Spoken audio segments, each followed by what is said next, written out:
Assalamualaikum warahmatullahi wabarakatuh. Alhamdulillahi rabbil alamin, wa bihi nasta'in ala umuri dunya waddin.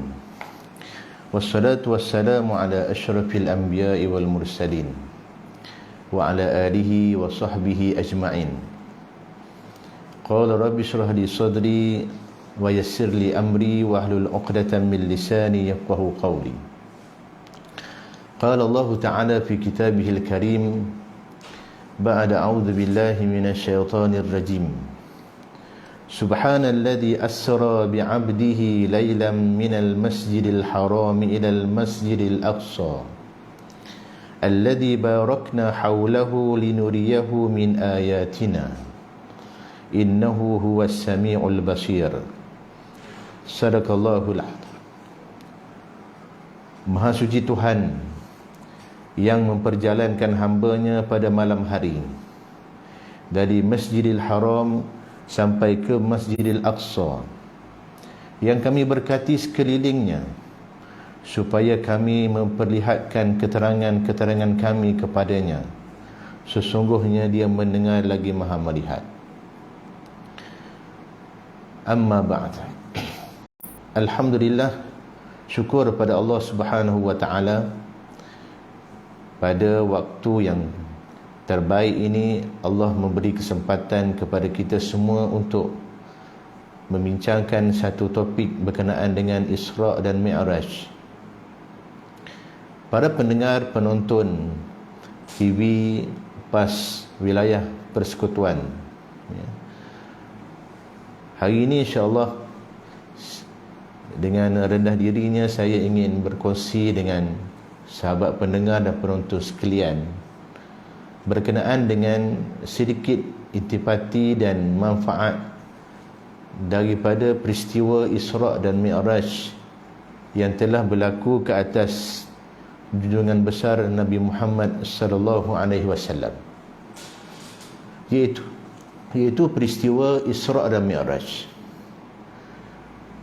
Tuan-tuan sekalian, dalam masa yang ringkas ini saya ingin mengajak para penonton dan pendengar sekalian untuk meneliti dalam tiga aspek.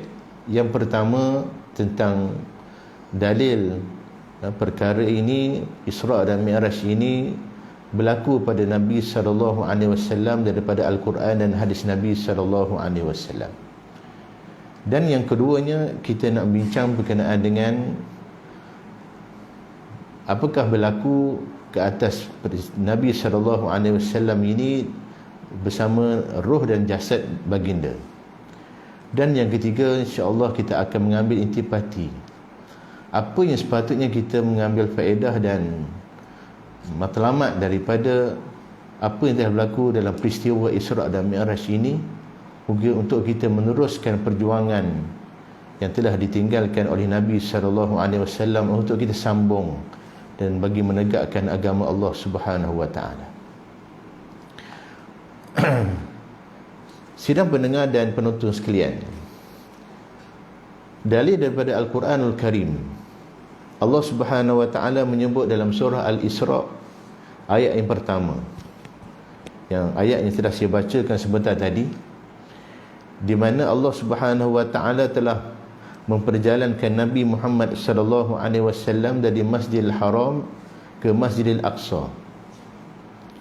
Dan begitu juga dalil yang kedua daripada surah An-Najmi, ayat yang ke-13 hingga 15. Walaqad ra'ahu nazlatan ukhra inda sidratil muntaha indaha jannatul ma'wa. Sebenarnya telah dilihatkan di waktu yang lain, di dekat Sidratul Muntaha, di dekat itu ada syurga Jannatul Ma'wa. Ini dalil berkenaan dengan Mi'raj Nabi sallallahu alaihi wasallam. Seterusnya Nabi sallallahu alaihi wasallam, yang keduanya kita nak bincang berkenaan adakah berlaku peristiwa Isra' dan Mi'raj ini secara roh dan jasad. Para alim ulama telah membincangkan perkara ini. Sebelum itu saya mengambil lagi satu hujah daripada hadis Nabi SAW tentang berlakunya peristiwa Isra' dan Mi'raj ini. Antaranya hadis yang diriwayatkan oleh Imam Ahmad, ya, telah berbicara pada kami Hasan bin Musa, katanya telah beritahu kepada kami Hamad bin Salamah, katanya telah beritahu kepada kami Thabit al-Bunani daripada Anas bin Malik bahawa Rasulullah SAW telah bersabda, kenderaan Buraq telah dibawakan kepadaku, sedangkan ia adalah binatang berwarna putih, bentuknya lebih besar sedikit daripada keldai dan kecil daripada bagal. Kakinya diletakkan di hujung buntutku, aku mengenderainya hingga sampai ke Baitul Maqdis. Aku ikat tali ikatan kenderaan itu di mana para nabi mengikat kenderaan masing-masing. Kemudian aku masuk ke dalam Masjidil Haram, Masjidil Aqsa, dan aku bersembahyang 2 rakaat. Kemudian aku keluar, sedang Jibril datang mendapatiku, dan di tangannya ada 2 bekas. Satu berisi khamar, yakni arak, dan satu lagi berisi susu. Dan aku memilih bekas yang berisi susu. Ya. Ujar Jibril, engkau telah memilih fitrah, yakni yang bersih. Ya. Ini hadis Nabi SAW yang menjadi hujah berkenaan dengan benar-benarnya berlaku peristiwa Isra' dan Mi'raj ini. Ya. Seterusnya sahabat sekalian, para penonton yang dikasihi sekalian, persoalan yang ditimbulkan oleh di kalangan para alim ulama, ya, berkenaan tentang jasad dan roh berlakunya peristiwa Isra' dan Mi'raj ini. Bagi kita semua mengikut akidah Ahlussunnah wal Jamaah, kita yakin, wajib mempercayai dan meyakini bahawa peristiwa Isra' dan Mi'raj ini berlaku dalam keadaan jasad dan roh baginda Nabi SAW. Ya. Berlakunya yang peristiwa ini menjadikan Rasulullah SAW ini adalah satu perkara yang benar, secara tawatirnya berlaku, ya. Seperti mana yang disebut oleh Al-Imam Ibn Hajar, ya, bahawa peristiwa Isra' dan Mi'raj ini berlaku dalam keadaan jasad dan roh, ya. Maka tidak mungkin, ya, kita boleh, ya, melihat perkara itu sebagai perkara yang mustahil, ya. Dan hujahnya seperti mana yang telah dinukilkan oleh, ya, satu tulisan oleh Syekhul Azhar, ya, bekas Syekhul Azhar, Syekh Abdul Halim Mahmud, dalam bukunya satu analisa baru tentang Isra' dan Mi'raj.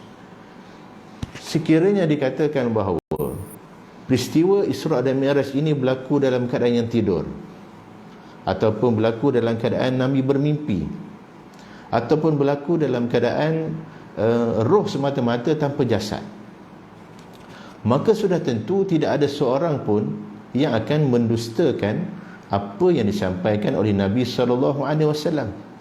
Dalam peristiwa Isra' dan Mi'raj ini, Nabi SAW ditentang sekeras-kerasnya kerana Nabi dianggap sebagai orang yang telah melampau dan buat berita yang tidak benar.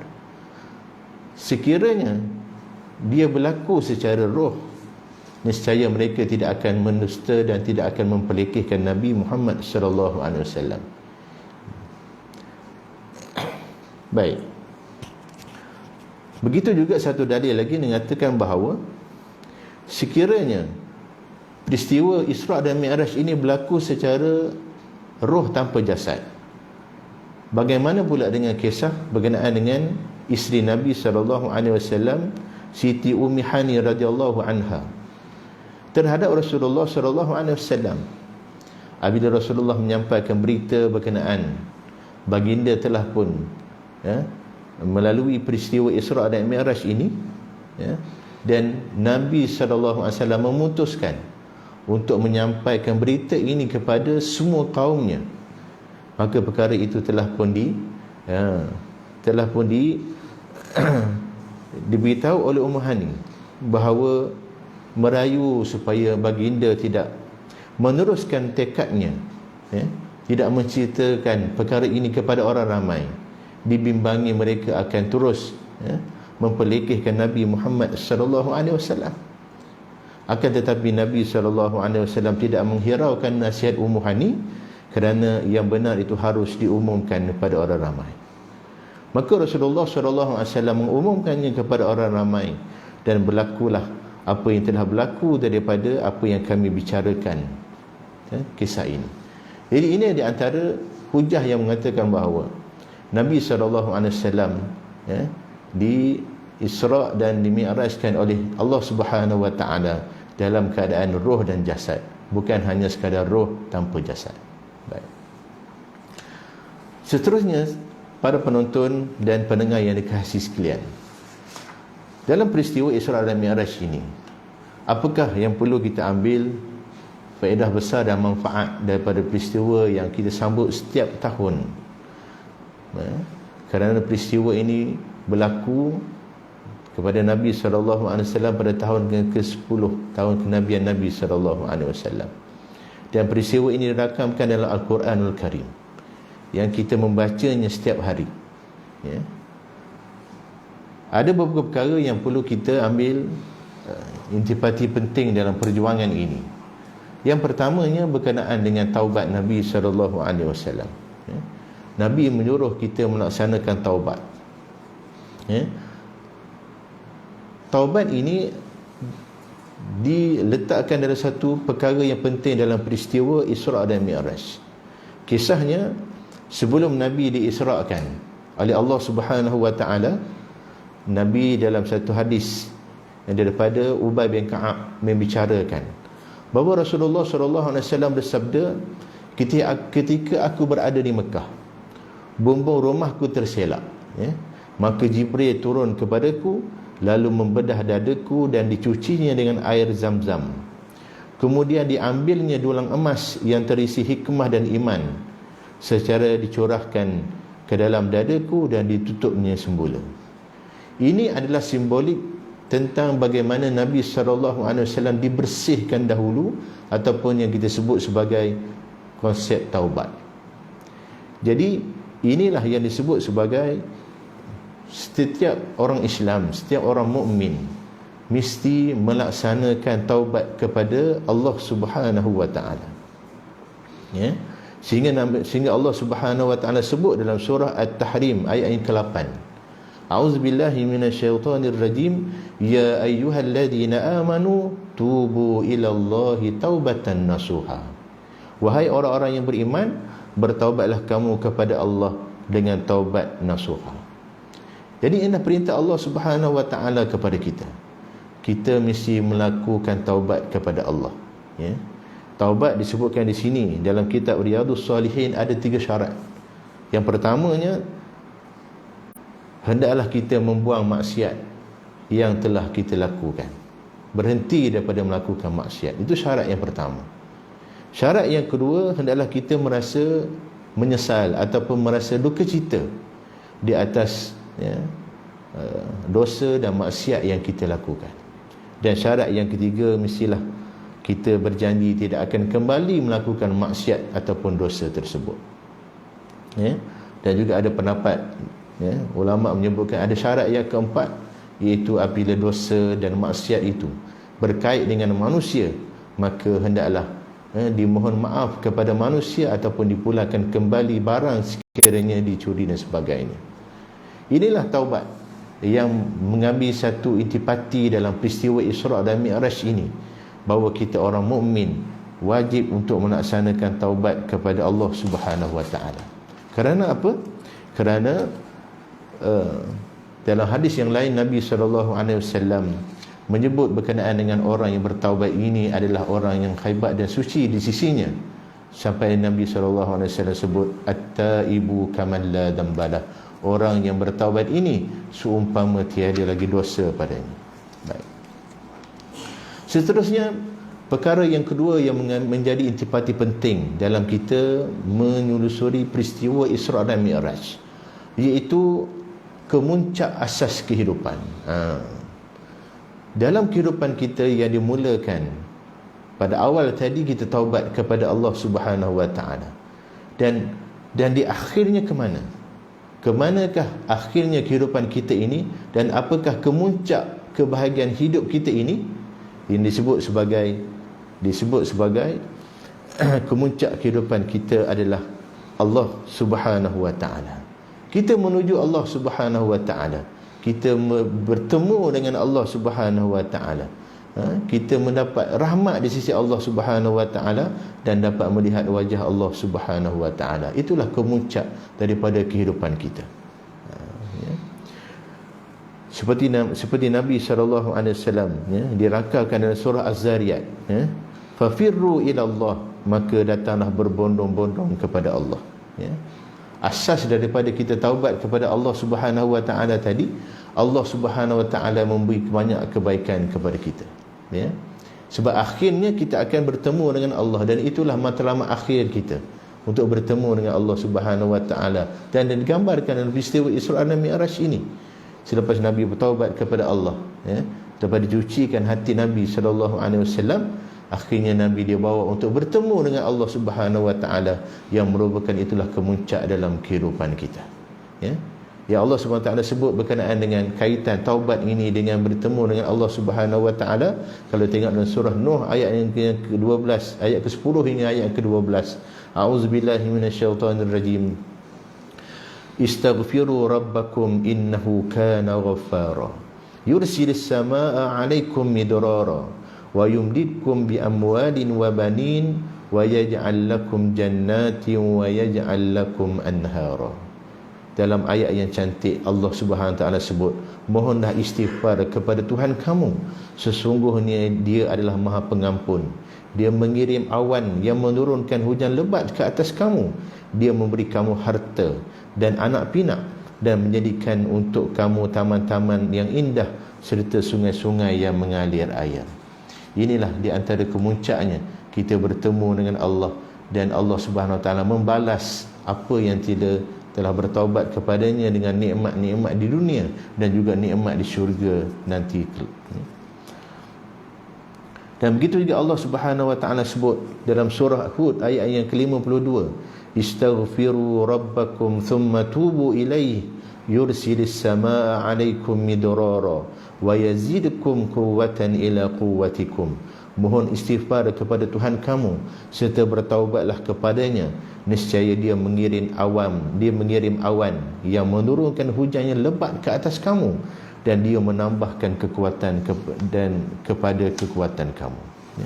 Inilah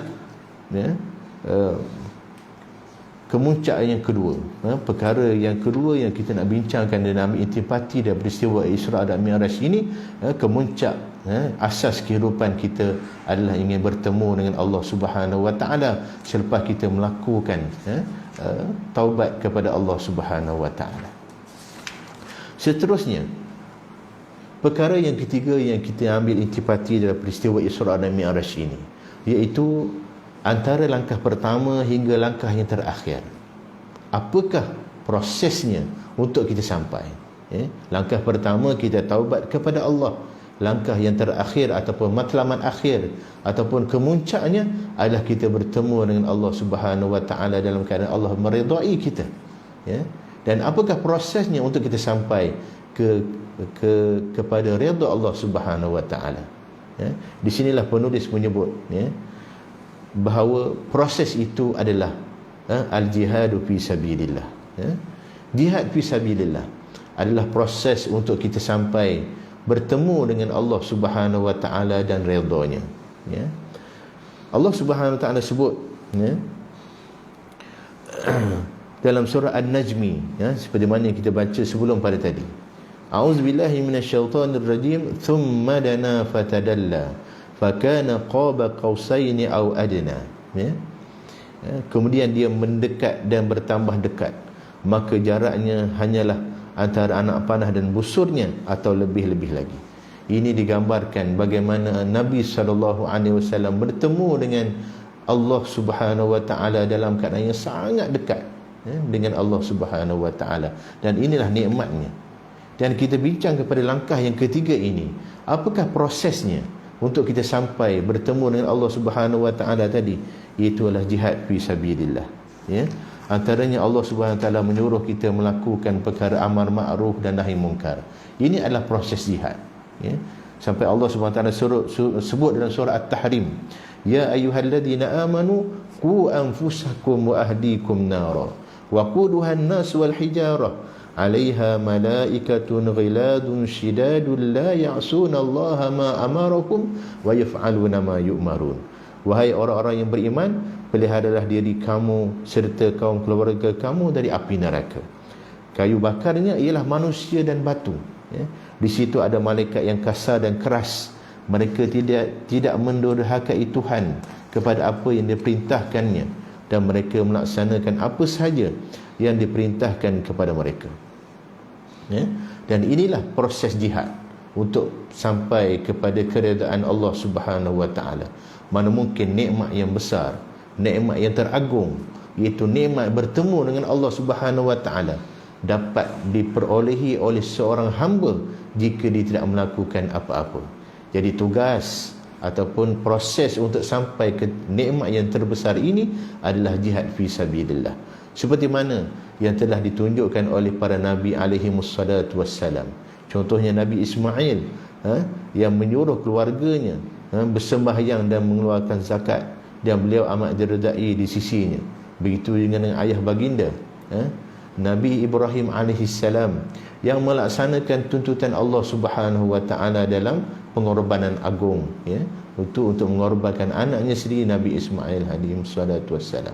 Yang begitu juga nabi-nabi yang lain, ya, Nabi Musa, ya, dan nabi yang disebut dalam peristiwa Isra dan Mi'raj ini, semuanya mereka melaksanakan tugas yang sangat besar, iaitu jihad fi sabilillah, menggunakan segala apa yang ada, dengan nikmat, dengan apa, berjihad dengan harta, berjihad dengan nyawa, demi untuk mendapat keredaan Allah Subhanahu Wa Taala. Pentingnya proses jihad ini sehingga Allah Subhanahu Wa Taala mengancam mana-mana manusia yang tidak melaksanakan perkara jihad, yang tidak melaksanakan suruhan amar ma'ruf nahi munkar, seperti mana yang telah dicela kepada kaum Bani Israel, dalam kisah dalam surah Al-Maidah ayat yang ke-78 hingga 79. Allah Subhanahu Wa Taala sebut, lu'inal ladzina kafaru min bani Israil ala lisani Daud wa Isa bin Maryam dzalika bima asaw wa kanu ya'tadun kanu la yatanahawna an munkarin fa'aluhu labi'sa ma kanu yaf'alun. Ya. Allah telah meletakkan laknatnya ke atas orang-orang kafir dari kaum Bani Israel atas lisan Nabi Daud dan Isa ibn Maryam. Yang demikian sebabkan mereka menderhaka dan sentiasa melanggar perintah, ya. Mereka itu selalu tiada larang-melarang terhadap kejahatan yang mereka lakukan. Alangkah buruknya perilaku yang mereka lakukan itu. Allah menempelak dan Allah mengeji perangai ataupun sikap Bani Israel yang tidak melaksanakan amar ma'ruf dan nahi munkar, ya. Apa saja kemungkaran yang berlaku, yang berlegar di kalangan mereka, mereka tidak dicegah dan tidak dilarang. Akhirnya Allah Subhanahu Wa Taala telah menurunkan laknat kepada mereka. Gitu. Begitu juga Nabi SAW, satu hadis yang diriwayatkan oleh Ibnu Mas'ud daripada Abu Mas'ud radhiyallahu anhu, ya, yang diriwayatkan oleh Imam Muslim, bahawa Nabi SAW bersabda, ma min nabiyyin ba'athahu Allahu fi ummatin qabli illa kana lahu min ummatihi hawariyun wa ashabun ya'khuduna bi sunnati wa yaqtaduna bi amri. Tiada seorang nabi yang diutuskan oleh Allah kepada umatnya sebelum aku diutus, melainkan ada baginya hawariyun, penyokong, dan pengikut-pengikut yang menjalankan sunnahnya serta menurut perintahnya, ya. Begitulah umat Nabi SAW, ya, dan umat-umat yang lain, semuanya ada pengikut yang masing-masing melaksanakan tugas yang diperintahkan oleh Allah Subhanahu Wa Taala, iaitu melaksanakan amar ma'ruf dan nahi munkar, ya. Baik, itu yang ketiga, ya. Itu proses untuk kita sampai kepada bertemu dengan Allah Subhanahu Wa Taala, iaitu jihad fi sabilillah. Seterusnya, perkara yang keempat yang kita nak ambil intipati daripada peristiwa Isra' dan Mi'raj ini adalah kehidupan para nabi dan para syuhada sesudah mati. Kita digambarkan tentang nikmat yang telah dikurniakan oleh Allah Subhanahu wa taala kepada mereka yang telah melaksanakan tugas dan amanah yang diberikan oleh Allah Subhanahu wa taala. Para nabi dan para syuhada, apakah balasan mereka? Apakah nikmat yang telah mereka dapat setelah mereka mati? Dalam peristiwa Isra' dan Mi'raj ini, Nabi SAW telah melihat sendiri apa yang telah berlaku kepada para nabi. Antaranya Nabi Musa AS, pada malam Isra' dan Mi'raj itu, dalam satu hadis yang diriwayatkan oleh Imam Muslim daripada Anas bin Malik radhiyallahu anhu, Nabi SAW melihat Nabi Musa. Ketika itu beliau sedang bersembahyang di atas kuburnya. Begitu juga Nabi SAW diperlihatkan kepada Nabi Isa ibnu Maryam yang juga berdiri sedang bersembahyang. Begitu juga dengan Nabi Ibrahim, yang juga Nabi diperlihatkan Nabi Ibrahim sedang bersembahyang di atas bersembahyang, yang digambarkan mereka sedang bersembahyang.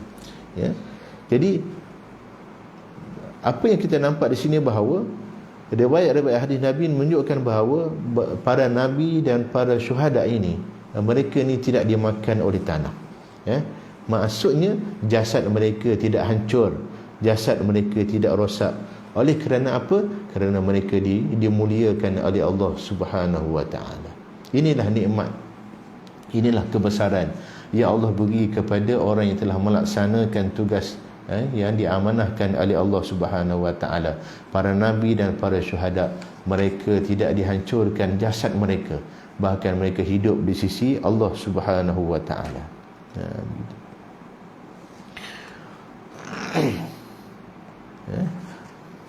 Begitulah Allah Subhanahu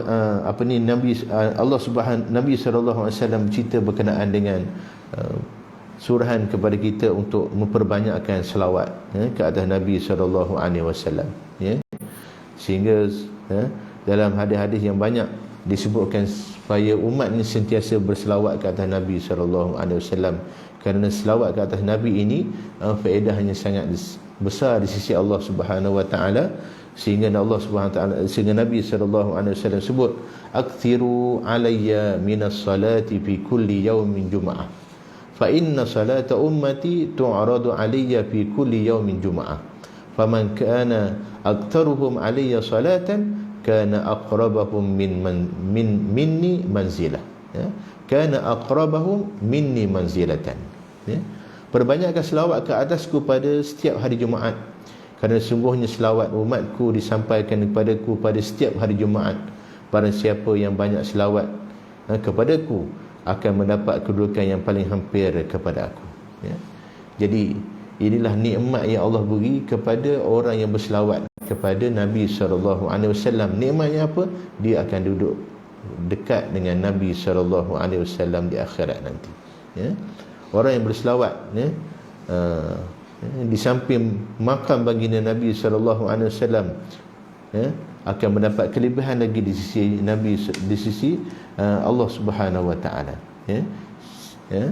Ada juga yang berselawat di makam Nabi, dia juga berselawat jauh daripada makam Nabi SAW. Tetap mereka ni diberi kelebihan. Seperti hadis Nabi SAW, "Man shalla alayya 'inda qabri sami'tuhu, wa man shalla alayya na'iyan bullightuhu." Barang siapa berselawat ke atasku di makamku, yakni di kuburku, aku mendengarnya. Dan barang siapa berselawat ke atasku sedangkan ia jauh daripadaku, selawatnya juga akan disampaikan kepadaku. Jadi di antara peluang untuk kita duduk dekat dengan Nabi SAW ialah kita memperbanyakkan selawat ke atas Nabi SAW.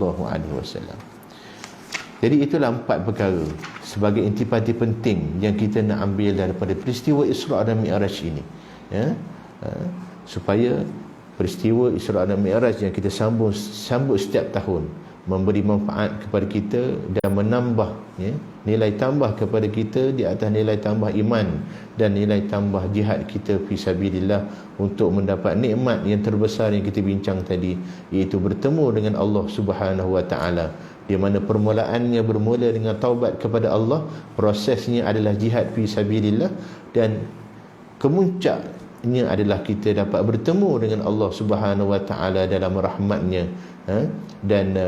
Dan Allah Subhanahu wa taala juga dalam peristiwa Isra dan Mi'raj ini kita mengambil intipati bahawa Allah memberi bukti, memberi contoh kepada kita, bukti yang ditunjukkan oleh Nabi sallallahu alaihi wasallam, orang yang melaksanakan jihad, orang yang berjuang di atas jalan Allah Subhanahu wa taala seperti para nabi dan para syuhada, mereka ini hidup di sisi Allah Subhanahu wa taala, jasad mereka tidak dirosakkan oleh Allah Subhanahu wa taala.